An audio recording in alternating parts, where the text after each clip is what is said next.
Bonjour, ici Camille Laberge pour CIGM TV. Selon la base de données provinciale centriste des courtiers immobiliers, 2393 ventes résidentielles, incluant 1343 unifamiliales et 786 copropriétés, ont été réalisées au cours du mois de septembre dans la région métropolitaine de Montréal, soit une hausse de 8 par rapport au mois de septembre 2012. Il s'agit d'une deuxième hausse consécutive après une augmentation de 3 en août dernier. L'augmentation des ventes était de 4 pour l'unifamilial, de 13 pour la copropriété et de 18 pour les plex par rapport au mois de septembre 2012.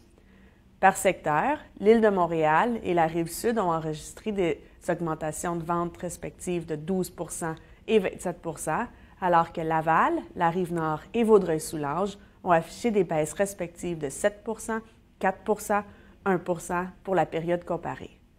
Le prix médian des unifamiliales à l'échelle de la région est demeuré stable à 280 000 en septembre 2013.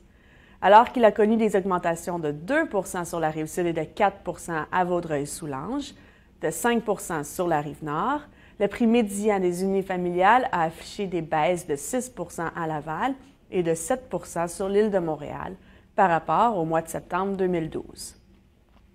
Le prix médian des copropriétés, à 228 000 a enregistré une baisse de 3 pour l'ensemble des secteurs de la région en septembre 2013. Il est resté stable sur la Rive-Nord et il a connu une diminution de 5 sur l'île de Montréal et des augmentations de 1 à Laval et de 9 sur la Rive-Sud, comparativement au même mois l'an dernier. Au 30 septembre 2013, on dénombrait 29 790 inscriptions en vigueur dans le système centriste, soit une hausse de 12 par rapport à l'an dernier et la 37e hausse mensuelle consécutive. C'est à Laval que la hausse des inscriptions a été la plus prononcée, avec une augmentation de 17 Les autres secteurs suivent, avec des augmentations de 15 à Vaudreuil-Soulanges, de 13 sur la Rive-Nord, de 12 sur l'île de Montréal et de 9 sur la Rive-Sud. Pour plus d'informations sur les statistiques de vente du mois de septembre 2013, je vous invite à consulter le plus récent communiqué de presse disponible sur le site de la CIGM.